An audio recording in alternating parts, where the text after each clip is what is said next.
Company जो आती तो है भारत में एक बिजनेस करने के माइंडसेट से, लेकिन अपनी 2.5 लाख से ज़्यादा की आर्मी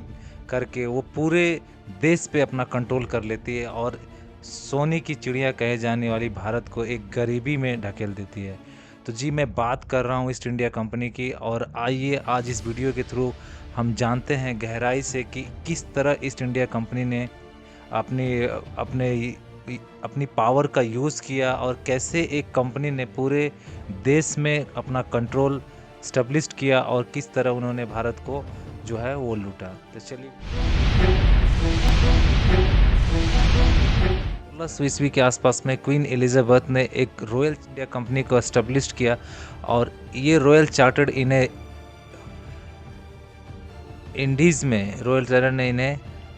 ईस्ट इंडीज़ एरियाज़ में इन्हें एक्सक्लूसिव राइट देता था इन्हें ट्रेड करने के लिए। तो इस कंपनी के एस्टेब्लिशमेंट के बाद जो पहली शिप जो इंडिया में आई थी वो अराउंड 1608 में इंडिया में आई थी, और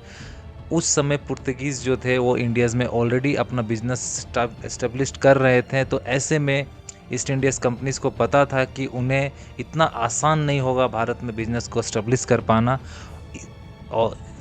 पाना। इसके बाद 1612 में जहांगीर से इन्होंने एक स्पेशल परमिशन लिया ट्रेडिंग के लिए, और they have establish the trading post यानी कि factory in Surat, start making their physical presence in India. सबसे इम्पोर्टेंट टर्निंग पॉइंट था 1757 की प्लासी का युद्ध और 1764 का बक्सर का युद्ध। इन दो बड़ी लड़ाइयों में इनकी जीत ने जो था 1757 का जो प्लासी का युद्ध था, जिसमें अंग्रेज़ों ने सिराजुद्दौला को हरा करके प्लासी का युद्ध जीता था जब, और इन्हें जो है बंगाल का रेवेन्यू कलेक्शन का राइट जो है इन्हें मिल जाता है, और वहाँ से कंपनी जो है 5 मिलियन से ज़्यादा की एनुअल रेवेन्यू कलेक्शन स्टार्ट कर देती है। और 1757 से लेकर के 1857 के रिवॉल्ट क्रांति के तक जो है ये भारत में पूरी तरह से इकोनॉमिकल एंड सोशल एक्सप्लोटेशन करती है। कंपनी ने जो सोशल एंड एक्सप्लोटेशंस के थ्रू करना स्टार्ट करती है, और इनकी जो फाइनेंशियल एक्सप्लोटेशन थी वो थी टैक्स के थ्रू रेवेन्यू कलेक्शन के लिए इन्होंने 3 इम्पोर्टेंस लैंड रेवेन्यू सिस्टम्स को एस्टेब्लिश किया, जिसमें से पहला सिस्टम जो था वो परमानेंट सेटलमेंट सिस्टम 3 था, जो कि बंगाल में इन्हें एक्सक्लूसिव राइट दे रहा था रेवेन्यू कलेक्शंस के लिए। दूसरा सिस्टम था वो था रैयतवारी सिस्टम, जो इन्हें साउथर्न इंडिया में इन्हें रेवेन्यू कलेक्शंस का इम्पोर्टेंट टूल दे रहा था। और लास्ट और थर्ड मोस्ट इम्पोर्टेंट था वो था मालवारी सिस्टम, जो इन्हें जो भारत के नॉर्दर्न पार्ट्स में इन्हें राइट दे रहा था रेवेन्यू कलेक्शंस के लिए। इन सिस्टम के थ्रू जो है ईस्ट इंडिया कंपनी ने ये इंश्योर किया कि कंपनी को रेगुलर बेसिस में स्टेडी रेवेन्यू फ्लो हो विथ एक्स्ट्रोब्रियन टैक्सेस, मतलब बहुत अधिक टैक्स। दूसरा इन्होंने किया वो यहाँ की लोकल इंडस्ट्रीज़ को पूरी तरह से डेमोनाइज कर दिया, पूरी तरह से उन्हें तहस नहस कर दिया और अपनी मोनोपोली जो है एस्टेब्लिश की। इसके लिए उन्होंने सबसे पहले जो थे कॉटन, सिल्क्स, इंडिगोस और ओपीएमएस के जैसे जो प्रोडक्ट्स थे उनको इन्होंने एक्सपोर्ट करना शुरू किया इंडिया से, माने कि इंडिया से ये अपनी कंट्रीज़ ब्रिटिश में ले जाना स्टार्ट किया। और इसके बाद इन्होंने कॉटन्स को जो है as a raw material use किया, और अपनी जो फैक्ट्री थी मानचेस्टर में, उस मानचेस्टर फैक्ट्री में इन्होंने मैन्युफैक्चरिंग स्टार्ट किया क्लोथ्स का, और उन क्लोथ को दोबारा से भारत में एक्सपोर्ट किया, माने कि इंडिया से इंपोर्ट किया। और इस तरह उन्होंने वहाँ के जो लोकल हैंडलूम थे और लोकल जो मैन्युफैक्चरर थे उनको पूरी तरह से आउट ऑफ द कंपटीशन कर दिया, क्योंकि उनके प्रोडक्ट जो थे वो काफ़ी सस्ते थे, क्योंकि ये सारी रॉ मटेरियल जो ये कॉटन्स वगैरह जो यूज़ कर रहे थे वो भारत से as a raw material use करते थे, और इसके बाद जो क्लॉथ वो लाते थे वो काफ़ी चीप रेट में होती थी, जिससे जो वहाँ की इंडस्ट्री थी वो सरवाइव नहीं कर पाई और अल्टीमेटली वो कोलैप्स कर गई। और इस तरह उन्होंने पूरी इंडस्ट्रीज़ पे अपनी एक मोनोपोली एस्टेब्लिश कर लिया, और मोनोपोली एस्टेब्लिश करके अपने बिजनेस को फ्लरिश करना स्टार्ट किया। एक तरफ उन्होंने अपनी बिजनेस को स्टेब्लिश करना स्टार्ट किया, तो दूसरी तरफ उन्होंने अपने ट्रूप्स और सेना को बढ़ाना स्टार्ट किया। और इनकी सेना जो लगभग थी 2.5 से 3 लाख की जितनी बड़ी सेना इन्होंने एस्टेब्लिश कर ली थी। और साथ ही साथ इन्होंने जो इंडिया की ज़्यादातर जो डिपेंडेंसी थी वो थी कल्टीवेशन पे, फार्मर कल्टीवेशन पे। तो इन्होंने फार्मर्स को जो है बहुत ज़्यादा एक्सप्लॉइट किया और फार्मर को मजबूर किया कि वो जो है फूड ग्रेन क्रॉप्स के की जगह जो है वो कैश क्रॉप्स को पैदा करना स्टार्ट करे, ज़्यादा कल्टीवेट करे। जो जैसे कि जो आपके मेन जो कैश क्रॉप्स थे वो थे इंडिगोस थी, ओपियम थी। इस तरह की जो कैश क्रॉप्स थी उनको उन्होंने ज़्यादा पैदा किया, और इससे क्या होगी कि किसानों की स्थिति और दयनीय हो गई, क्योंकि उनके पास फूड के लिए जो ग्रेन चाहिए था उनकी उसकी शॉर्टेज हो गई। और इन शॉर्टेज को दूर करने के लिए किसान जो है वो लोकल साहूकार से, लोकल ज़मींदार से डेप्ट लेना स्टार्ट किया, और इस डेप्ट के जंगल में वो फंस कर पूरी तरह से स्लेव हो गए। और इस तरह जो है उन्होंने सोशली भी इंडिया को एक्सप्लॉइट करना स्टार्ट किया, और इंडिया को बहुत बुरी तरह से, इंडिया के जो मेनली जो फार्मर्स थे, जो नीचे के लोग हैं, गरीब तबके के लोग थे, उनको एक्सप्लॉइट करना स्टार्ट किया।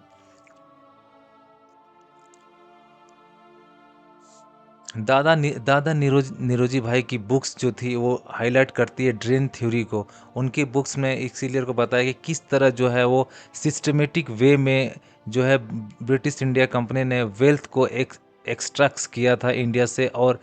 इंडिया की जो सोने की चिड़िया कहे जाने वाली भारत को प्रॉपर्टी में पूरी तरह से धकेल दिया था। तो आपको ये जानकर बड़ा ही आश्चर्य होगा कि इस उन्होंने इस ड्रेन थ्योरी में बेसिकली इंक्लूड थी जो जिस तरह से वो अपने वेल्थ को सिस्टमेटिक तरीका से इंडियाज़ की वेल्थ को अपने यहाँ ब्रिटिश में ले जा रहे थे। उसके वो मेन उनके जो मेजर्स जो एरियाज़ थे वो थे ब्रिटिश ऑफिशियल्स की सैलरीज के थ्रू डिविडेंड्स टू डिविडेंड, जो ईस्ट इंडिया कंपनीज थी उसको डिविडेंड के नाम पे बहुत ज़्यादा शेयर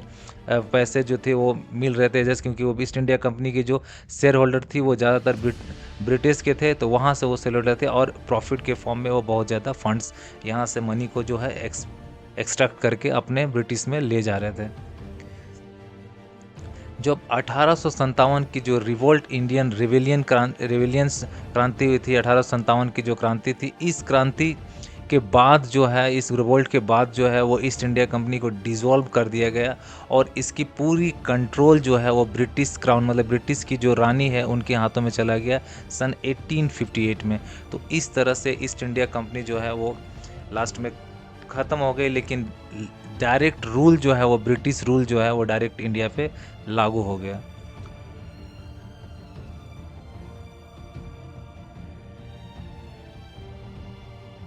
आपने देखा कि किस तरह से एक कंपनी जो है वो किसी भी कंट्रीज़ को की इकोनॉमिक और सोशल को कैसे इम्पैक्ट कर सकती है। तो इसीलिए कोई भी एक कंपनी को लाइटली नहीं लेना चाहिए, और ना ही समझना चाहिए कि वो कंपनी जो है वो सिर्फ बिजनेस कर रही है। अगर कोई कंपनी ज़्यादा मोनोपोली हो जाती है और वन वे काम होता है, सिर्फ सिंगल कंपनीज अगर रह जाती है किसी भी कंट्रीज़ में, अगर उसका मोनोपोली इतना ज़्यादा बढ़ जाता है कि उसके सामने कोई दूसरी कंपनीज अगर टिक ही नहीं पा रही है, तो ऐसे में वो एक अलार्मिंग सिचुएशन हो सकता है कि आगे जा कर के वो एक बड़ी कंट्रोल जो है, मेजर कंट्रोल जो है वो गवर्नमेंट से अपने पास ले ले, और ऐसे में जो है पूरी कंट्रीज़ को ही रूल करना स्टार्ट करे। तो this is the mainly moral that we can take from the British East India Company. Right now the India is the fifth largest world economy, and we are as a on the edge of to becoming the third India largest economic by 2030s. Still India has facing the different challenges like poverty, unemployment, and inflations. तो India को देखना चाहिए कि अभी के time में भी India में लगभग 130 मिलियन से ज़्यादा पर्सन्स है जो लगभग गरीबी रेखा में है 2014 की लेटेस्ट आंकड़ों के हिसाब से अगर देखें तो। और अनएम्प्लॉयमेंट रेट भी इंडिया में 7 से 8% के बीच में है। तो इस तरह देखें इंडिया में काफ़ी सारे इश्यूज जो हैं अभी भी परसिस्ट करती हैं, लेकिन यस ये कह सकते हैं कि हमने बहुत कुछ अचीव किया है लास्ट कई सालों में, और हमारा after independence we have achieve lots, और हम लोगों ने बहुत सारी चीज़ों को सुधार किया। आपने देखा कि किस तरह से हमारा एक्सप्लोटेशन के बाद जो है इंडिया एक पॉवर्टी से निकल करके काफ़ी हद तक सुधार किया है। और hopefully if we are vigilance that the government will definitely take the responsible steps to make sure the India's economic growth. तो हमें ज़रूर हमेशा विजिलेंस रहना चाहिए और अपना जो फर्म डिसीजन है वो बहुत ही सोच समझ के लेना चाहिए, because the every vote counts. तो हमें हमेशा ये सोचते हुए चलना चाहिए और एक फर्म गवर्नमेंट, एक रिस्पॉन्सिबल गवर्नमेंट, एक अकाउंटेबल गवर्नमेंट्स को हमेशा सपोर्ट करना चाहिए। Also I am very much hopeful that you peoples are got the information from these videos, and my if you think that my video is valuable for you, then please do subscribe my channel, hit the bell icon, so that if I upload the video you can get it directly. Okay, thank you for watching my videos, and thank you for giving me love and support. Thank you. Bye bye. Good night.